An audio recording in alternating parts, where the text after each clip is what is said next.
नमस्कार, आदाब, सत श्री अकाल, वेलकम, सुस्वागतम है आप सभी बच्चों का इस प्यारी सी क्लास में। इस डियर लर्नर्स की क्लास में आप पढ़ेंगे मेरे साथ यानी शशांक तिवारी सर के साथ सीडीपी की संस्कृत की ये बहुत ही महत्वपूर्ण क्लास को। इस महत्वपूर्ण क्लास में मैं आपके साथ डिस्कस करूंगा संस्कृत गद्यांश को, एक बहुत ही प्यारा सा गद्यांश जो कि बहुत ही एक तो आध्यात्मिक है और दूसरी बात है कि एग्जाम में बड़ा ही पूछा जाता है, बड़ा ही ट्रेंडिंग करता है। तो इसलिए मैं चाहता हूं कि क्यों ना आप इन गद्यांशों को पढ़ करके मैं परीक्षा तक आपको कई सारे ऐसे गद्यांश पढ़ा दूं जिनसे कि आप परीक्षा में जा करके अच्छे मार्क कर पाएँ, अच्छा स्कोर कर पाएँ और अपने जीवन में एक अच्छा मुकाम हासिल कर पाएँ, क्योंकि बिना सीटेट के आप सारी की सारी वैकेंसीज़ को नहीं देख सकते हैं, या आप कह सकते हैं कि सारी की सारी चीज़ों को आप कंडक्ट नहीं कर सकते हैं। इसी आशा और इसी विश्वास के साथ में हमने ये सीरीज़ शुरू की है। आई होप आपको बहुत ही पसंद आ रही होगी, आप बहुत ही इसको लाइक कर रहे होंगे, पढ़ रहे होंगे और अपनी राह में आगे बढ़ रहे होंगे। शुरू करते हैं आज की इस क्लास को। आप पढ़ेंगे मेरे साथ डियर लर्नर्स प्लेटफॉर्म पे, आप पढ़ेंगे ये इसको।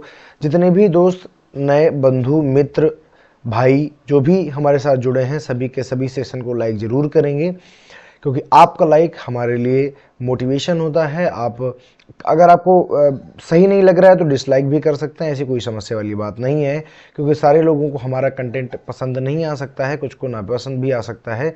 और आप मैसेज जरूर करें, हमें फीडबैक ज़रूर दें, हमारे कमेंट सेक्शन में कुछ न कुछ ज़रूर लिखें जो आपको पसंद, जो आपकी राय है, जो आपको पसंद आ रहा है, जो आपको चाहिए, और शेयर ज़रूर करना है, क्योंकि ये आपका परम कर्तव्य है।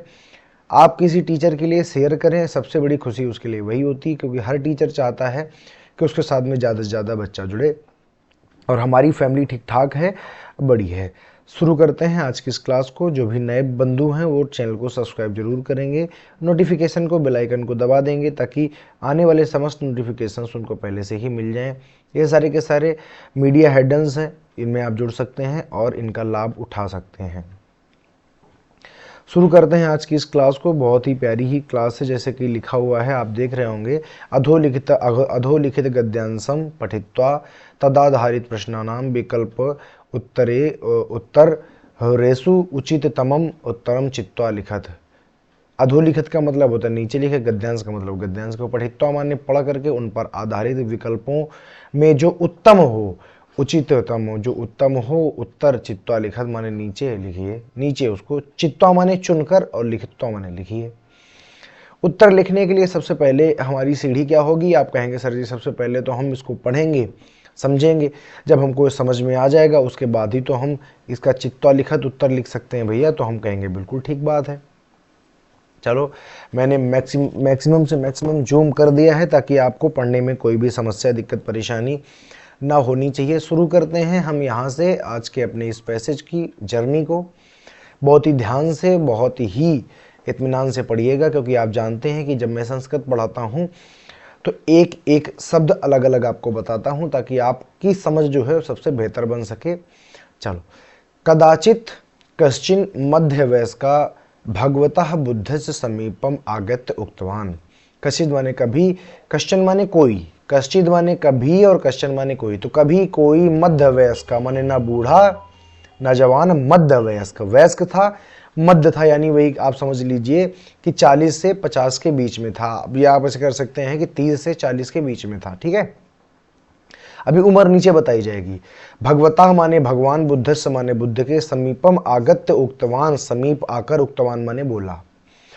तो कभी कोई मध्य वयस्क भगवान बुद्ध के समीप आकर बोला। क्या बोला? गुरुदेव, हे गुरुदेव, प्रपंच प्रपंची काव्य व्यवहारात, प्रपंचिक व्यवहारात। प्रपंच माने क्या होता है? प्रपंच माने संसार। ये जो संसार है इसको संस्कृत भाषा में प्रपंच कहा जाता है। तो प्रपंच माने सांसारिक, व्यवहारात माने व्यवहारों से, संसार के व्यवहारों से, जुगुप्सिता अस्मि, मुझे घृणा। जुगुप्सा माने घृणा। आप जानते हैं जब आप रस पढ़ते हैं तो एक आता है बड़े प्यारे भैया, बीभत्स रस। क्या आता है? बीभत्स रस। और इसका जो स्थायी भाव होता है वो होता है जुगुप्सा। और मैंने जितनी बार इसको पढ़ाया मैं बताता हूं कि जुगुप्सा माने होता है घृणा। जुगुप्सा ज्यादा शुद्ध शब्द है और घृणा क्या है? उसका तद्भव है, और ये कैसा है? तत्सम है। तो जुगुप्सा आज मुझे इस प्रपंच माने संसार, देखो एक एक शब्द पढ़ोगे तो इस गद्यांश में तो मतलब अच्छा हो ही जाएगा जब आप आगे के गद्यांश पढ़ोगे तो, क्योंकि अगर वर्ड मीनिंग आती है तो आप इंग्लिश पढ़ लेते हो, हिंदी पढ़ लेते हो, कोई भी चीज पढ़ लेते हो, उर्दू पढ़ लोगे अगर उसकी वर्ड मीनिंग समझ में आती है तो। ऐसे ही प्रपंचिक व्यवहारात माने संसार के व्यवहारों से जुगुप्सिता अस्मि मुझे घृणा हुई है, अस्मि माने हुई है। अतः संन्यास दीक्षाम स्वीकर्तुम इच्छामि, अतः संन्यास दीक्षा माने संन्यास की दीक्षा, स्वीकर्तुम माने स्वीकार करने की, इच्छामि माने इच्छा रखता हूं। अतः क्योंकि मुझे क्या हो गई है, घृणा हो गई है, इसलिए मैं अतः संन्यास दीक्षा स्वीकर्तुम माने स्वीकार करने की, इच्छामि माने इच्छा रखता हूं, अतः मैं संन्यास दीक्षा लेना चाहता हूं। ठीक है, आप कहेंगे ठीक है। कृपया मह्यम, ये लिखा है मह्यम, कृपया मह्यम संन्यास दीक्षाम भवतः शिष्यत्वं च ददातु। उसने कहा कि इसलिए कृपा करके, मह्यम माने मुझे, संन्यास दीक्षा माने संन्यास की दीक्षा, संन्यास का वो मतलब जो भी आप देते हैं उसकी दीक्षा, भवतः शिष्यत्व, भवता माने आपका, आपका शिष्यत्व माने शिष्य, एक जो चेलापन होता है, शिष्यत्व च ददातु, अपना चेलापन प्रदान कीजिए। मतलब वो क्या कहता था कि भैया हम संन्यास दीक्षा की इच्छा रखते हैं, इसलिए कृपया मह्यम माने मुझे, संन्यास दीक्षा मुझे संन्यास दीक्षा दीजिए, और भवता माने अपना, शिष्यत्व माने शिष्य बना लीजिए या शिष्यत्व प्रदान कीजिए। समझ गया, मतलब कहता था कि मुझे एक तो संन्यास दीक्षा दीजिए, बताइए, और दूसरी बात है कि मुझे अपना शिष्य बना लीजिए। ठीक, आप कहेंगे ठीक बात है। भवता शिष्याः शन अहम लोक सेवाम करिष्यामि, भवता शिष्याः शन, आपका शिष्य हो करके, अहम माने मैं, लोक सेवायाम माने लोगों की सेवा या संसार की सेवा, करिष्यामि माने करूंगा। आपका शिष्य हो करके मैं लोक की सेवा करूंगा या लोगों की सेवा करूंगा। शिष्यामि लिटिल लकार है भविष्यकाल, इसलिए करूंगा, क्योंकि अभी तक दिया तो था नहीं। ततः आत्मानः उद्धारम प्राप्स्यामित इति, इससे मेरा उद्धार हो जाएगा। इससे आत्मना माने खुद का, उद्धारम माने उद्धार, प्राप्स्यति माने प्राप्त करना चाहता हूं। इस प्रकार मैं अपना उद्धार प्राप्त करना चाहता हूं, इति माने ऐसा उसने कहा। क्या कहा? उसने कहा कि भैया जो है हमारा ये जो प्रपंच सांसारिक व्यवहार से हमें घृणा हो गई है, अतः संन्यास दीक्षाम स्वीकर्तुम इच्छा, तथा संन्यास की दीक्षा स्वीकार करने की इच्छा रखता हूं। कृपया मुझे संन्यास दीक्षा दीजिए और अपना चेला बना लीजिए। भवता शिष्यानस, हम आपका शिष्य बनकर, अहम माने मैं, लोग सेवाम करिष्यामि, लोक सेवा करूंगा। इस प्रकार मैं खुद का उद्धार करूंगा या उद्धार प्राप्त करूंगा, ऐसा उसने कहा।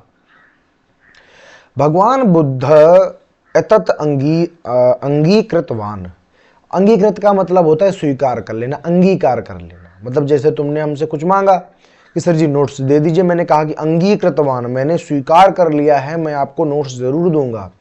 तो उसने क्या किया, भगवान बुद्ध ने स्वीकार कर लिया, चूंकि उनका काम ही यही था कि जो भी भैया अच्छा बनना चाहता है, सन्मार्ग में चलना चाहता है, तो यहाँ तो खुला दरबार है। तो भगवान बुद्धम एतत्, एतत् माने इसको, किसको, इस प्रस्ताव को। एतत् जो होता है वो सा, ता और एतत्, इसका मतलब है ये वह का क्या है, नपुंसकलिंग है। तो भगवान बुद्ध ने ऐसा स्वीकार कर लिया, अंगीकृतवान माने स्वीकार कर लिया। सा मध्यवयस्क, वह मध्यवयस्क, संन्यास दीक्षाम प्राप्त, संन्यास दीक्षा को पा करके, भगवत ध्यानेन मग्ना अभवत, भगवत के ज्ञान में माने भगवान के ध्यान में मगन हो गया था। अभवत माने था, हो गया आप कह सकते हैं। तो सा मध्यवयस्क, वह मध्यवयस्क, संन्यास दीक्षाम प्राप्य, संन्यास दीक्षा को पा करके, भगवत ध्यानेन मग्ना अभवता, भगवान के ध्यान में मगन हो गया। जना नाम नीतिम उपदिशन, लोगों को नीति का उपदेश देता, यानी ज्ञान जो जैसा होना चाहिए, जैसा संसार में आपको बनना चाहिए वैसी नीति। मतलब क्या होती है, जैसी नीति है। नीति का मतलब होता है कि मानव जाति की रक्षा करनी चाहिए, अपने से छोटों को सम्मान देना चाहिए, अपने से बड़ों को सम्मान देना चाहिए, महिलाओं को सम्मान देना चाहिए, जीवों की हत्या नहीं करनी चाहिए। तो वही यही नीति है। नीति का मतलब समझ रहे हो ना, जो ईश्वर ने विधान किया है, दैट इज कॉल्ड नीति, उसको ही हम नीति कहते हैं। तो जनानाम नीतिम उपदिशन, लोगों, जनानाम माने लोगों को, जनानाम सप्तमी, या आप कह सकते हो षष्ठी बहुवचन। लोगों को नीति माने नीति का उपदेश देने लगा। स जन सेवाम च उकुर्वन, और वह जन सेवा, और चा को कहाँ लगाएंगे, यहाँ बीच में लगाओ, यहाँ पे लगाओ। चा माने और, सा माने वह, जन सेवाम कुर्बन, जन सेवा करने लगा। दिनानि यापय, इसमें और इस प्रकार से अपने दिन को क्या करने लगा, यापति माने व्यतीत करने लगा, मतलब काटने लगा। भाई देखो, अब जैसे कि आप हैं, हम सभी पैदा हुए हैं, तो भाई जीना तो पड़ेगा ही। अब चाहे आप उस जीवन को निराशा से गुजार लें, चाहे आप उसको आशा से गुजार लें। मैं बहुत बार अपने छात्रों को यह बताता हूं कि प्यारे भैया, आप पढ़ रहे हैं, आप कुछ कर रहे हैं, तो करने में और पढ़ने में जीवन का मजा होता है। खाली बैठने में, निराशा से भरने में जीवन का आनंद नहीं है। क्योंकि अभी आप पैदा तो हो ही गए हैं। अब चाहे रो रो के जिंदगी काट लीजिए, चाहे साहसी बन के संघर्ष करके काट लीजिए। संघर्ष भी जीवन में बहुत महत्वपूर्ण होते हैं। तो मैं तो यही कहता हूं कि जिसने भी पढ़ना शुरू किया है, जो भी टीचिंग एग्जाम में लगा है, इसको छोड़िएगा नहीं, चलते रहिए। एक दिन ऐसा आएगा जब आपको खुद ही लगेगा कि अब मैं तो पार हो गया हूं, मेरा तो हो ही जाएगा। ठीक है, तो इसलिए मैं सबसे कहता हूं कि कभी भी एक बार आप चीजों को पकड़ लें तो कभी छोड़ें मत। क्योंकि अपने ऊपर जब आपको भरोसा नहीं होगा, जब आप अपने ऊपर से भरोसा खो देंगे, तो आप कैसे अपेक्षा कर सकते हैं कि आपके ऊपर दूसरा कोई भरोसा करेगा। इसलिए अपने ऊपर भरोसा होना बहुत जरूरी है। मैं ये नहीं कहता हूं ओवर कॉन्फिडेंस होना चाहिए, लेकिन मैंने इतने दिन किया है तो मैं कर सकता हूं, ऐसा भरोसा जिसके पास है प्यारे बच्चे, वो जीवन में सफल जरूर होता है। तो ये बात याद रखिएगा। ये जो हमें संस्कृत आप पढ़ रहे हैं, संस्कृत सिर्फ आपका पाठ्यक्रम नहीं है, आपका जीवन है। जब आप इसको पढ़ते हैं तो आप जीवन में बेहतरी की तरफ जाते हैं। याद रखिएगा, संस्कृत को केवल विषय की तरह नहीं, इसीलिए इसको आदि जननी कहा गया, क्योंकि इसके हर वाक्य में, हर शब्द में, हर एक पैराग्राफ में आपको जीवन का कुछ न कुछ सार जरूर मिल जाएगा। खैर, इसी विश्वास के साथ में पढ़िए और याद रखिएगा, पढ़ना संसार का सबसे सरल काम है। इससे सरल काम कुछ है नहीं। तो आप ये सोचें कि अब यहाँ तक आ गए हैं तो मंजिल भी हमको मिल ही जाएगी। इसी के साथ हम आगे की बात करेंगे। तो इस प्रकार वो अपने दिन काटने लगा, क्योंकि पहले वो बहुत ज्यादा दुखी था, अब वो उनके पास आ गया था तो वो खुश रहने लगा, अपने दिन काटने लगा। क्या करके, जनानाम नीति उपदेशन, लोगों को नीति के उपदेश देकर और लोगों की सेवा कर अपने दिन यापति माने, याप यति माने काट रहा था या व्यतीत कर रहा था। एवं एव दिनानि गतवानि, ऐसे ही उस बहुत समय गुजर गया। सा वृद्धा जाता, वह बूढ़ा हो गया। भैया सीधे सीधी बात है, आप हम सभी जो भी इस धरती पर आए हैं, अजर अमर तो है नहीं। अजर का मतलब है जर माने जर्जर, जो जर्जर ना हो यानी जो बूढ़ा ना हो, ऐसा कोई नहीं है। जो मरे ना कोई, ऐसा नहीं है, है ना। तो वह जैसे ही समय बीत, एवं एव और एव माने ही, दिनन दिनानि गतानि, ऐसे ही दिन चले गए। सब वृद्धा जाता, वह बूढ़ा हो गया। कश्चित भगवान बुद्धा तम स्वसमीपम आहूय पृष्ठवान। कश्चित माने कभी, भगवान बुद्ध से माने भगवान बुद्ध ने, तत् माने उसे, स्वसमीपम माने अपने पास, आहूय माने बुलाया, पृष्ठवान माने पूछा।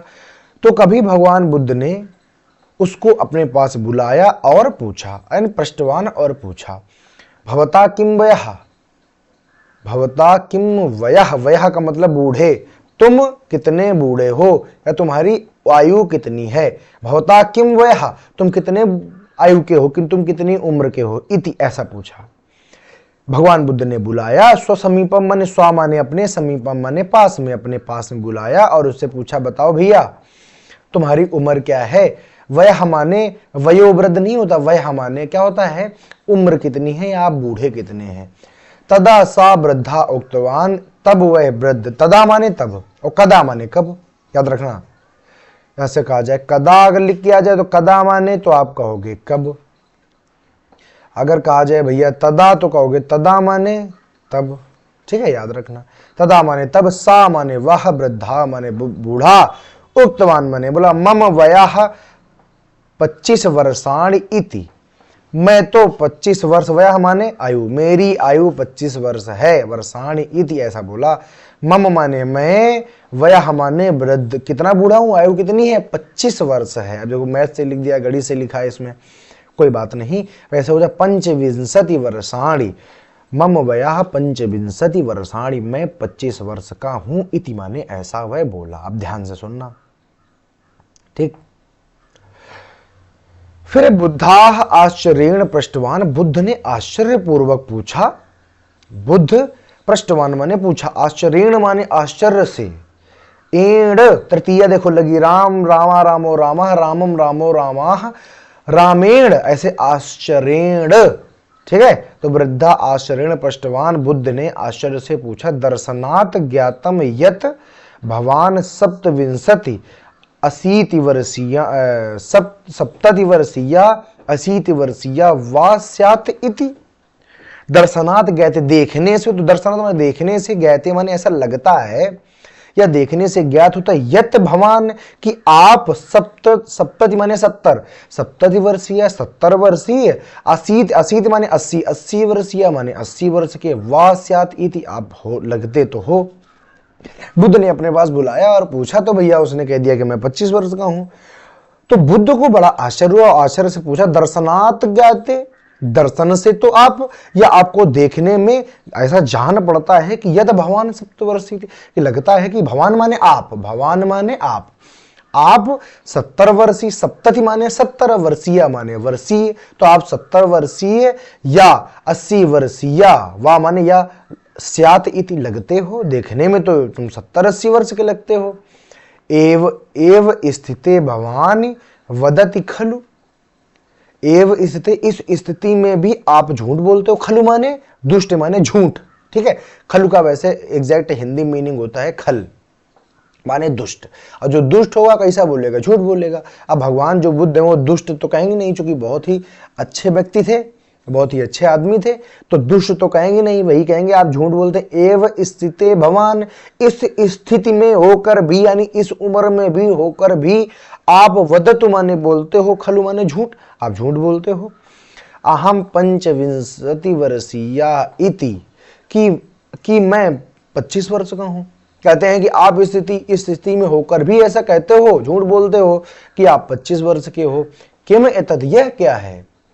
तदा तब सा वृद्धा उक्तवान, तब वह वृद्ध बोला, भवतः, हे प्रभु या हे भगवान, यथा उक्तम एतस्य शरीरस्य 80 वर्षाणि अतीतानि इति तु सत्यम एव। भवता माने आप, यथा उक्तम जो आप कह रहे हो, एतस्य शरीरस्य 80 वर्षाणि अतीतानि, अतीत माने बीत चुका है।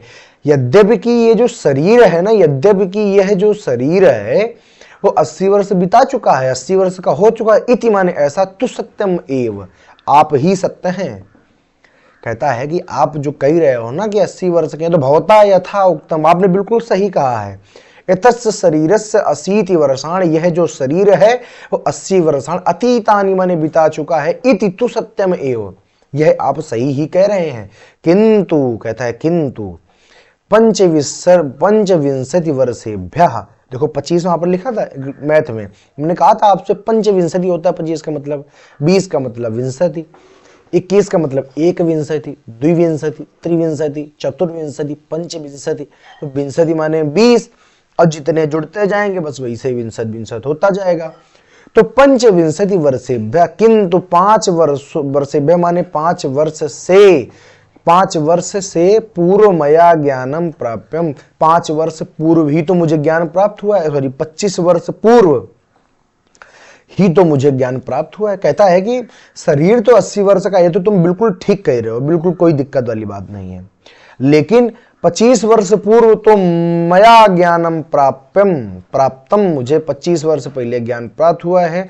तथा एवं मई करुणादया गुणा उत्पन्ना, तब से मेरे अंदर ही, तभी से ही, ततः एव माने तभी से ही, मई माने मेरे अंदर, करुणादया गुणा उत्पन्ना, करुणा, दया, ममता, अहिंसा आदि के गुण उत्पन्न हुए, पहले तो उत्पन्न हुए हैं। तथा पूर्वतनम जीवनम स्वप्नमवत भासते, इसके पहले का तो सारा जीवन मुझे स्वप्न की तरह लगता है। पूर्वतनम माने इसके पहले का, तथा माने में मुझे इसके पहले का जीवन स्वप्नमवत, स्वप्न की तरह भासते माने लगता है या भासित होता है। मुझे ऐसा आभास होता है कि इसके पहले का जीवन तो मेरा स्वप्न था। अहम उक्तवान अहम पंचविंशति इति, इसलिए मैं कहता हूं कि मैं 25 वर्ष का हूं। समझ पा रहे हो कितनी गहरी सी बात है। इति, ऐसा। एतत् श्रुत्वा भगवान बुद्धा, ऐसा सुन करके, श्रुत्वा माने सुन कर, क्या वदतु माने बोला, श्रुत्वा माने सुना, और श्रुति माने होता है कान। आपको मैं बता ही देता हूं, श्रुति माने कान, श्रुत लेख माने क्या होता है, तो आप कहोगे सुलेख माने सुनकर लिखना, श्रुत माने सुनना, और श्रुति माने कान, और लेख माने लिखना। तो श्रुत लेखनम माने सुलेख लिखना। सुलेख क्या होता है, पहले सुनो फिर लिखो। एतद सूत्रा, ऐसा सुन करके भगवान बुद्ध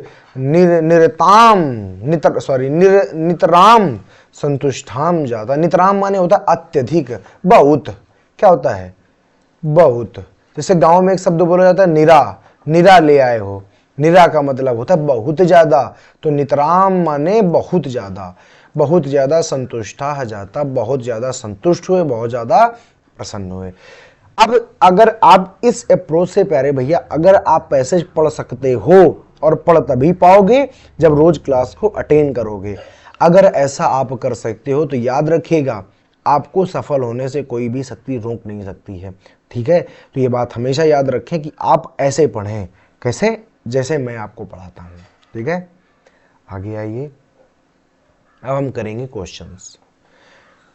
पहले नंबर क्वेश्चन लिखा हुआ है, भवतः बुद्धस्य समीपम आगत्य मध्य वयस्क जन, देखो एक साथ में लिखे, मध्य वयस्क जनस्य वास्तविकम आयु किम आसीत। बताओ, जब भगवान बुद्ध के समीप आगत्य माने आया मध्य वयस्क, तो उसकी आयु कितनी थी।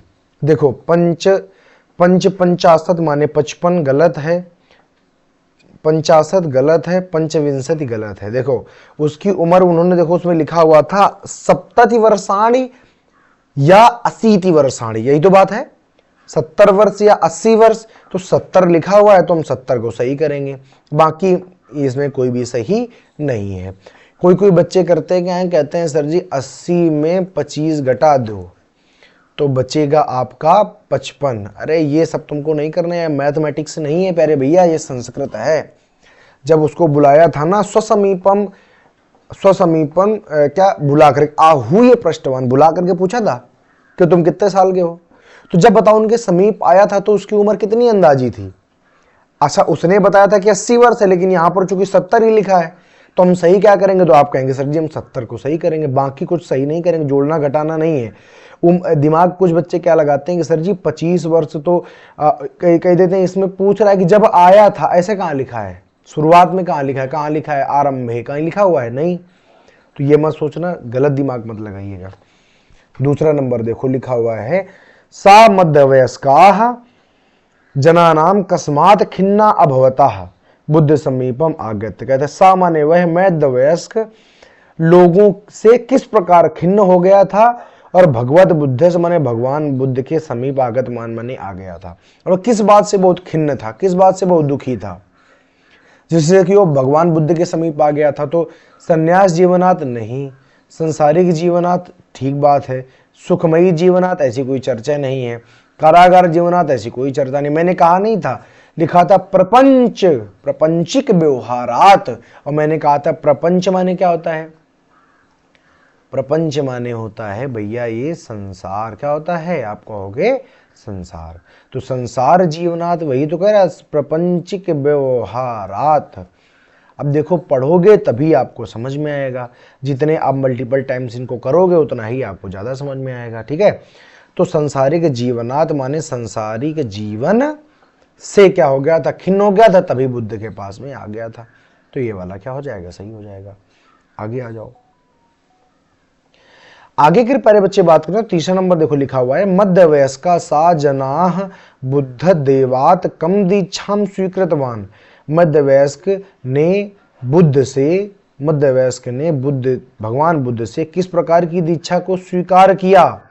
ब्रह्म दीक्षाम गलत, गृहस्थ दीक्षाम गलत, वानप्रस्थ दीक्षाम गलत, सन्यास दीक्षाम चाहता था। वो कहता था कि मुझे सन्यास दीक्षा दीजिए और क्या दीजिए, तो अपना मुझे शिष्यत्व प्रदान कीजिए, मुझे अपना शिष्य बना लीजिए, हम मुझे अपना चेला बना लीजिए, ये वो चाहता था। तो ब्रह्म, ये तो सब गलत है। सही क्या है, तो आप कहोगे सन्यास दीक्षाम। तो देखो, अगर हम कायदे से प्यारे बच्चे पढ़ा जाए तो ये चीजें जो होती है वो बहुत ज्यादा क्या कहते हैं कि सरल हो जाती हैं। वृद्धा, देखो लिखा है वृद्धा दर्शनेन कति कति वर्षस्य दृश्यते। इसमें बूढ़ा देखने से कितने वर्ष का लग रहा था। भगवान बुद्ध ने क्या कहा था कि देखने से तो तुम 70-80 के लगते हो और बताते हो खुद को 25 का। तो वही पूछ रहा है कि भैया बता दो कि देखने से कति वयस्का दृश्यते, इसमें देखने से कितना लगता था, 70-80 का लगता था। ये बुद्ध ही ने तो कहा था, बाकी कहीं पूरे उसमें चर्चा ही नहीं आई है। इसमें मैथ से लिख दिया, मतलब नंबर में लिख दिया गया, कोई दिक्कत नहीं, ऐसा कंफ्यूज करने के लिए डालता रहता है। अब अगर आपने सही से नहीं पढ़ा है तो आप यहीं पर घूम जाएंगे, गिर जाएंगे यहीं पर, ठीक है। तो 70-80 बिल्कुल सही बात है। आगे आ जाओ। 5वां नंबर लिखा हुआ है कि भैया भगवान बुद्धाः अत्यंतम संतुष्टाः कथाम अत्यंतम इत्यर्थे प्रयुक्तम काव्यम अस्ति। कहता है कि अत्यंतम, भगवान बुद्ध अत्यंत संतुष्ट हो गए, कथायाम, इस कथा में, अत्यंत इत्यर्थे प्रयुक्तम अव्यय किम। कहता है कि इस अर्थ में बताइए कौन सा अव्यय प्रयुक्त हुआ है। तो सुतराम नहीं, नितराम सही है, निश्चयन विशेषण। मैंने कहा नहीं था कि भैया नितराम का मतलब होता है अत्यंत या बहुत, क्या बहुत या अत्यंत। मैंने आपको बोला था, आप याद करिए, मैंने आपको बोला था भैया कि ये क्या है, आप कहोगे अत्यंत या बहुत। नितराम का मतलब क्या होता है, बहुत या अत्यंत होता है, ठीक है। तो याद रखना अत्यंत किसका के लिए कौन सा अव्यय प्रयुक्त हुआ है, तो आप कहोगे नितराम अव्यय प्रयुक्त हुआ है। बड़ी सिंपल सी बात है। आगे आ जाओ भाई। 6 नंबर, प्रपंचिक व्यवहारात, माने संसार के व्यवहार से, जुगुप्सिता घृणा होने का, अस्मिन इति वाक्यस्य अर्था, इस वाक्य का अर्थ क्या है। ये प्रपंचिक व्यवहारात जुगुप्सिता अस्मि, मुझे संसार के व्यवहार से घृणा है, ऐसा इसका अर्थ क्या है। संसार मह्यम अतीव रोचते, संसार मुझे अतीव माने बहुत अधिक, रोचते माने अच्छा लगता है, गलत। मम संसारात घृणाम अस्त, थोड़ा ठीक है। न कोप मही स्नेहात, मतलब मुझे कोई स्नेह नहीं करता है, गलत है। संसार प्रपंचिक ईश्वर निर्मितम अस्ति, ये जो संसार का प्रपंच है वो ईश्वर ने निर्मित किया है, बिल्कुल गलत बात है। इसका मतलब ये होता है कि मुझे संसार का व्यवहार से घृणा हो गई है। मम संसारात घृणा अस्ति, मुझे संसार के व्यवहार से घृणा हो गई है। तो यही बिल्कुल सही है, यही इसका अर्थ है, बाकी सब बिल्कुल निराधार है। फिर लिखा है भगवता बुद्धस्य शिष्यत्वम गृहीत जनस्य दिनानि कथम यापति, मतलब कहता है बुद्ध की शिष्यत्व प्राप्त करने के बाद उसका दिन कैसे यापितान माने बीत रहे थे। उपदेश कथेन जन सेवा चा, बिल्कुल सही बात है। बुद्ध चरण सेवा उसने नहीं की है, ईश्वर भक्ति भी नहीं की है, अध्ययन भी नहीं किया है। उसने क्या किया है, लिखा था सा जना नाम उपदेश कथ्यंते एंड जना से, तो उपदेश करता था और जन की सेवा करता था। ऐसे ही उसका दिन बीत रहा था। 8वें नंबर में आज लिखा हुआ है यदा भगवता जनानाम प्राप्तम तदा तस्मिन् जने किम परिवर्तनम जातम। यदा भगवता जनानाम प्राप्तम, कहता है कि जब भगवान ज्ञानम प्राप्तुम, जब उसको ज्ञान प्राप्त हो गया, तदा तस्मिन् जने किम परिवर्तनम जातम, तब लोगों में, जब भगवतम माने भगवान का ज्ञान प्राप्त हो जाता है, तब लोगों में क्या परिवर्तन हो जाता है। भगवान बुद्ध तस्मिन् प्रसन्ना जाता, नहीं भाई, करुणा सा, हाँ वही लिखा था कि भैया इसके जब से मुझे ज्ञान प्राप्त हुआ है तब से मुझे करुणादया सद्गुणा तस्मिन् उत्पन्ना, मुझे दया और सद्गुण उत्पन्न हो गए। सा पूर्वम, ये तो गलत बात है, निर्वाणम प्राप्ति माने मोक्ष को प्राप्त हुआ था, सा पूर्व जीवनम प्रत्यागत, उसको दोबारा जीवन मिल गया था, नहीं भाई, उसके अंदर करुणा दया आदि का गुण विकसित हो गया था, यही सही है।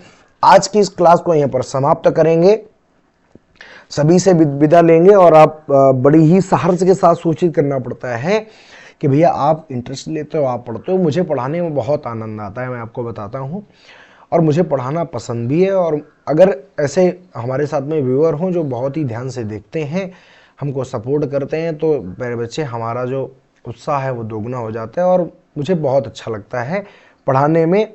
इसके लिए मेरा समय चाहे जितना ही क्यों नहीं जाता है, लेकिन मुझे अच्छा बहुत लगता है पढ़ाना, और मेरी हॉबी है पढ़ाना। तो हर दिन कम से कम 12 घंटे में 6 घंटे में रोज़ पढ़ाता हूँ और मुझे बहुत अच्छा लगता है। और आप सभी के सभी इस वीडियो को देखें, समझें, सुने, देखें, और जो भी आपके अगर कोई आपके क्वेरी हैं तो हमको कमेंट बॉक्स में ज़रूर बताएं। हम आपकी क्वेरी को सॉल्व करने की पूरी कोशिश करेंगे। आपको सीटेट की सफलता के लिए बहुत बहुत हार्दिक शुभकामनाएं हैं, और इन्हीं शुभकामनाओं को लीजिए। और बहुत बहुत आपको मतलब एक भरोसा है मेरी तरफ से कि आप सफल पक्का होंगे, ये आप भी मान लीजिए। मैंने तो मान ही रखा है क्योंकि मैं आपको पढ़ाता हूँ। तो एक शिक्षक को अपने स्टूडेंट पर भरोसा जरूर होना चाहिए, जो कि मुझे यहाँ पर है, और आपको खुद पर भरोसा बहुत होना चाहिए। इससे आपकी सफलता के जो छोटे छोटे हिंड्रेंस हैं वो यूं ही हट जाएंगे।